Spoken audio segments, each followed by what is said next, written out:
Over the past decade, Naomi has become one of the all-time greats of WWE's women's division.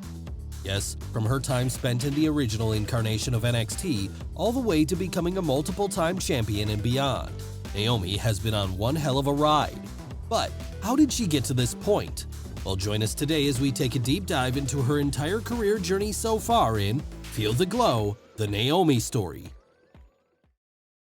Trinity McRae was born on November 30th, 1987 in Sanford, Florida, and it was there that, while studying at high school, she would develop an early interest in dancing. In fact, she'd get so heavily into dance at this period that, soon after graduating, she'd start working as a background dancer, most notably for rapper Flo Rida. Come August of 2009, however, the youngster would start following a different career path as, soon after this, she was scouted by WWE, with them from there signing her up to a developmental contract and sending her over to Florida Championship Wrestling so she could learn the ropes. And quickly falling in love with the ways of the ring then, Trinity would continue to work on honing her skills as she prepared for her debut match later that October, a match which saw her team up with Alex Riley to take on AJ Lee and Brett DiBiase.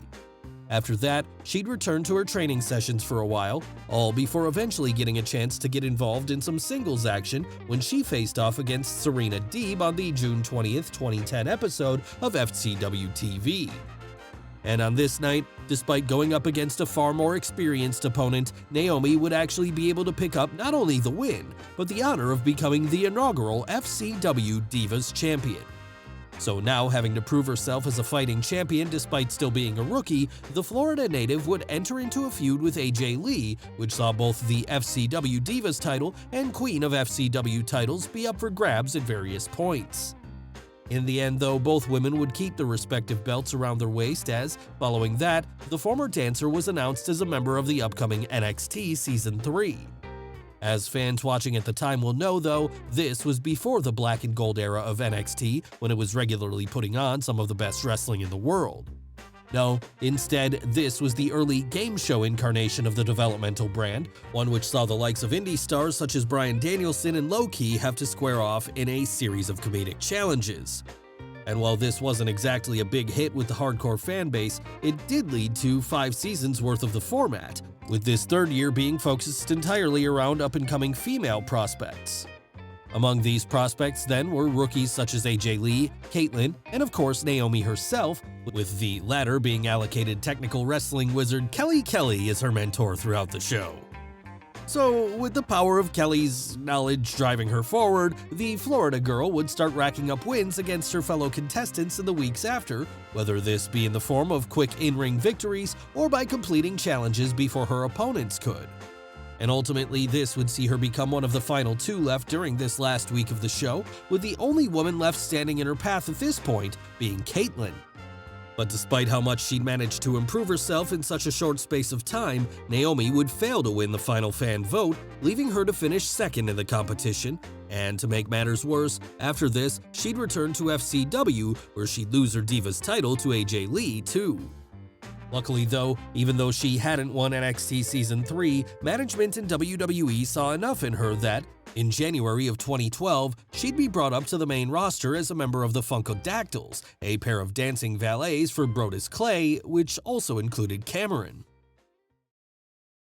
And this wouldn't be the first time that Naomi and Cameron had worked together as it happened because, while in FCW, the two had briefly teamed up as the Booty Poppin' Dance Group, together picking up wins against the likes of Oksana, Maxine, Leah West, and Eva Lise.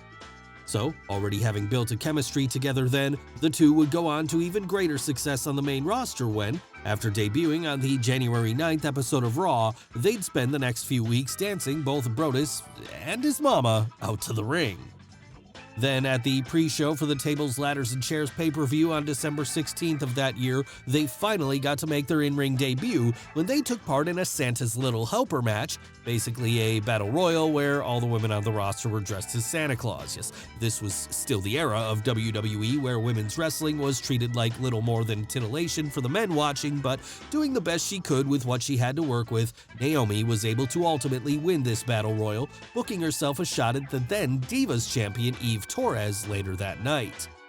Unfortunately though, when the time for that match came, the rookie's lack of experience would prove to be her downfall, as she would fail to win the title, with her from there instead being forced to return to tag team action as, in the weeks and months that followed this, the Funkadactyls would begin a feud with Tamina Snuka and Oksana. And this would all eventually lead to a tag team match between the two sides on the February 6, 2013 episode of Main Event, a match that the two dancers were able to win in the end.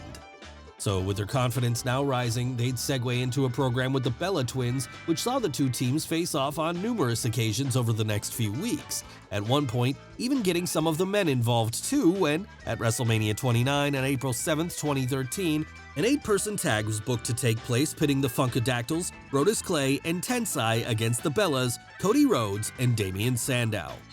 Unfortunately though, due to time constraints arising out of some matches running over that night, this one would end up getting cancelled, leaving everyone involved disappointed that they didn't get their chance to shine on the Showcase of the Immortals.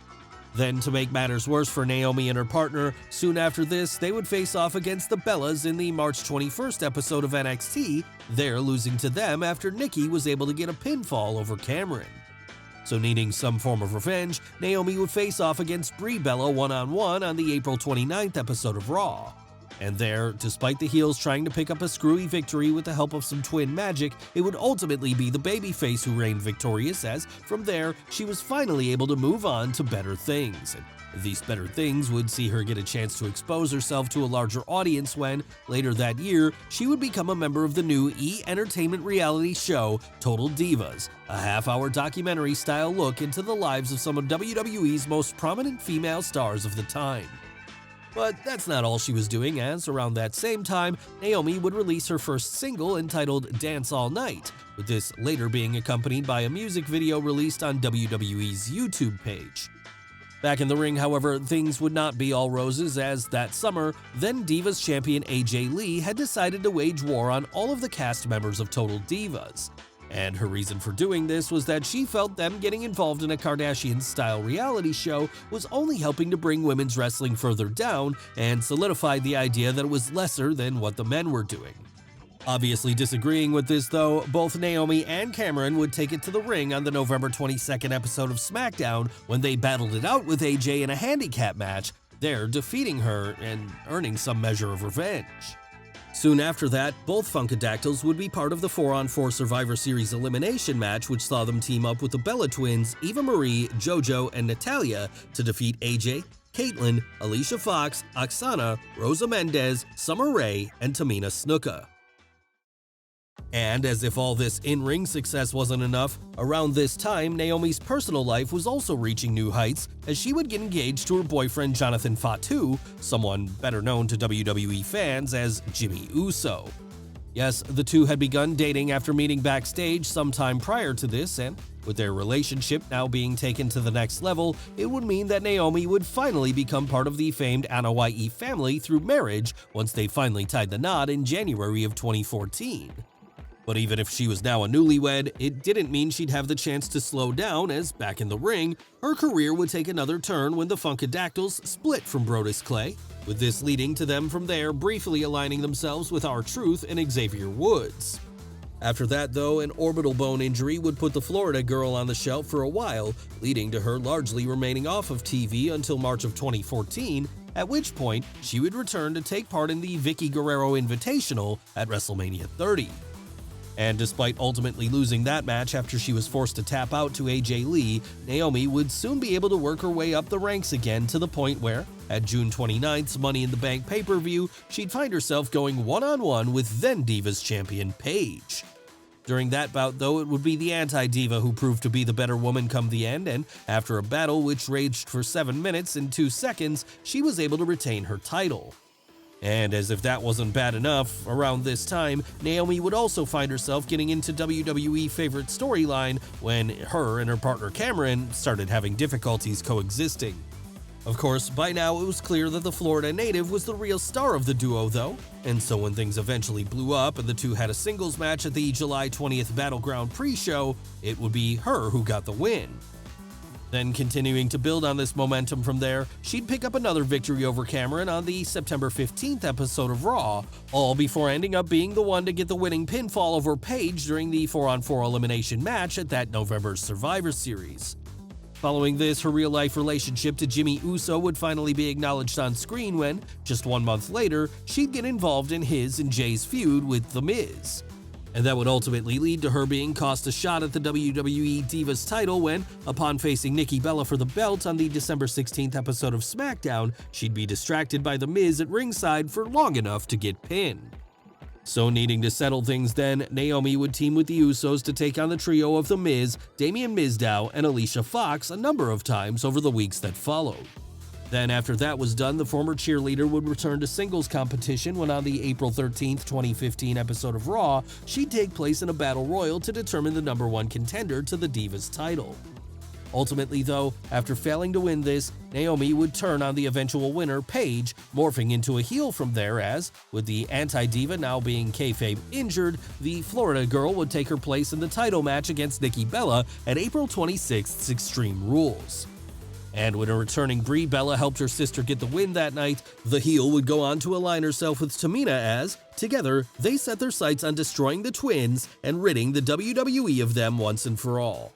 In the end, this would prove to be easier said than done as, despite defeating the babyface duo at March 17th's Payback, Nikki would be able to retain her title during the subsequent one-on-one encounter with Tamina. And the same thing would happen at May 31st's Elimination Chamber 2 when the champ faced off against Naomi and Paige in a triple threat match. So finally, having had enough of the Bellas running roughshod over the division, Stephanie McMahon would come out on the July 13th episode of Raw to announce that she was formally starting what she then labeled the Divas Revolution, a period which would see the women be given stronger competition and, overall, be treated as more serious athletes similar to the men. So to start this revolution off with a bang, Stephanie would call Sasha Banks, Becky Lynch, and Charlotte Flair up to the main roster, from there letting things devolve into faction warfare as the Bellas and Alicia Fox found themselves feuding with both the trio of Charlotte, Becky, and Paige, and Sasha, Tamina, and Naomi. And going by the moniker of Team Bad, the latter three girls would quickly become a standout of the early days of the Divas Revolution, regularly going to war with the other trios involved and, on many occasions, picking up the win by the end.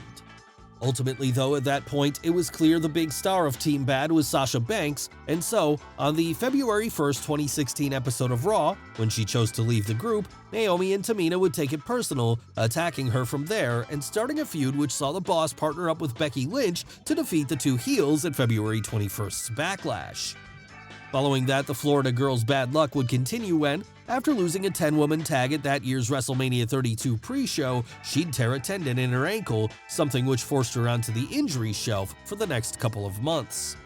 When she finally did return after that in July, she'd be picked up by SmackDown as part of the revived brand extension. And so now a Blue Brand exclusive then, Naomi would debut a new gimmick for herself, one which saw her play a babyface once more, coming down to the ring with glow lights in tow, akin to that of a raver party girl.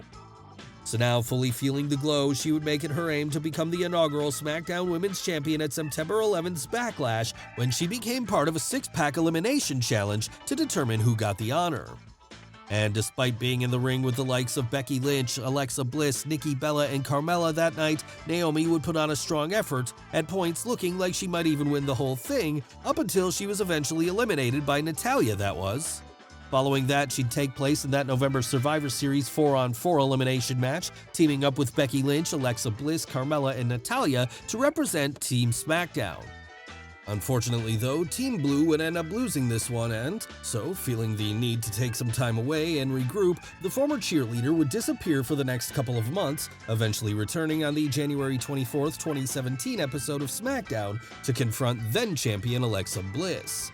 And the time she'd taken away would ultimately prove to help her during the feud that followed because, after continuing to get in the goddess's face over the next few weeks, she'd eventually get to face her one-on-one at February 12th's Elimination Chamber, there defeating her to win the SmackDown Women's title, the first major singles title of her career. Unfortunately though, Naomi would have to forfeit the title the following week on SmackDown due to injury, with Alexa Bliss winning back the newly vacant title later that same night. All of this would lead to WrestleMania 33, where in a six-pack challenge, Naomi would win back the title she never lost, walking out of the Showcase of the Immortals on top of the division. Yes, it had been a long journey in getting there, one which had seen her develop right in front of fans' eyes. And this, of course, had allowed those fans to develop a special bond with the Florida girl so that, as she continued to defend her title over the next few months, they'd be in her corner every time, cheering her on to get the win as she took on the likes of Lana. Ultimately, though, despite getting her own custom glow-in-the-dark title belt at one point, Naomi's run on top would come to an end at that August SummerSlam as, there, she would come up against the Hart family's own Natalya. And proving to be the better woman on that particular night then, the Canadian would be able to take home the gold for herself come the end of the bout, ending Naomi's reign at 140 days. Still, even if she had lost the belt, holding it for such a length of time had established her as a true main event player in the division, and so, following this, the now former champion would continue to play an important role on the Blue brand as, come November 19th Survivor Series, she'd take part in the 5-on-5 brand warfare elimination match, there getting to eliminate Raw team captain Alicia Fox before eventually being beaten by Sasha Banks. And hoping to bounce back from this defeat, she'd entered the inaugural Women's Royal Rumble match in January of 2018, there hoping to reassert her dominance over the division by winning the whole thing.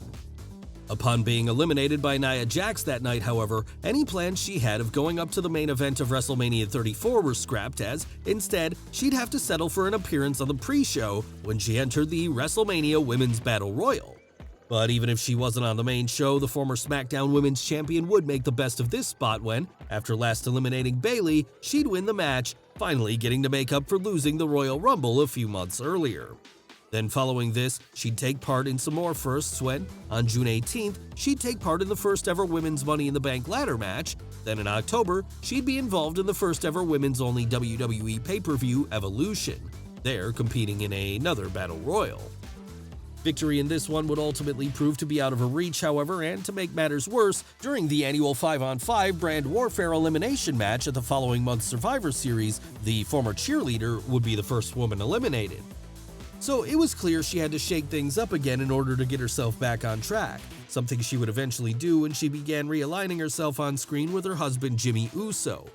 And the reason this would happen was because at that time, Mandy Rose had started making Jimmy the object of her affections. So wanting to remind her who he was married to then, Naomi would spend the first few months of 2019 feuding with Rose as the two traded wins back and forth.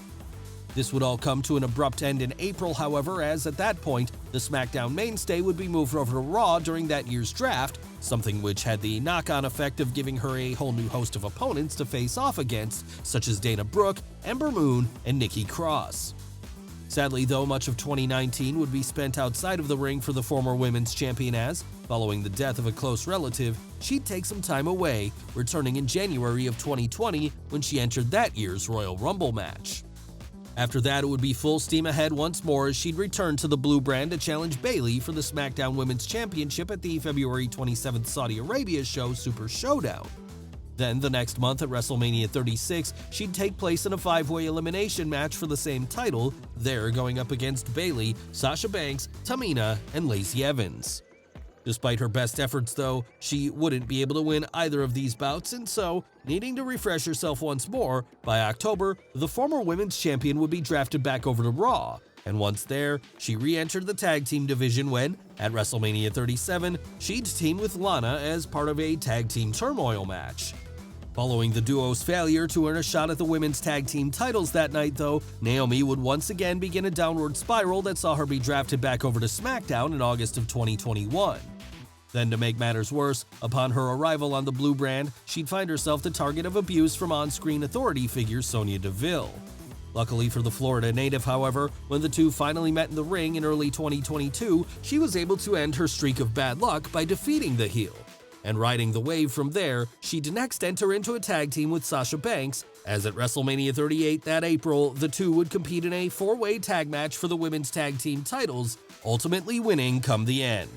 So now with gold around her waist once more, it seems like Naomi is ready to dominate the women's division again, And with one of the best female performers of her generation in the form of Sasha Banks by her side, there's no reason the two won't hold on to the tag team titles for a long time to come, because as she's proven so often, whether it's as a single star or part of a duo, Naomi will always be able to make fans feel the glow every time she comes through the curtain.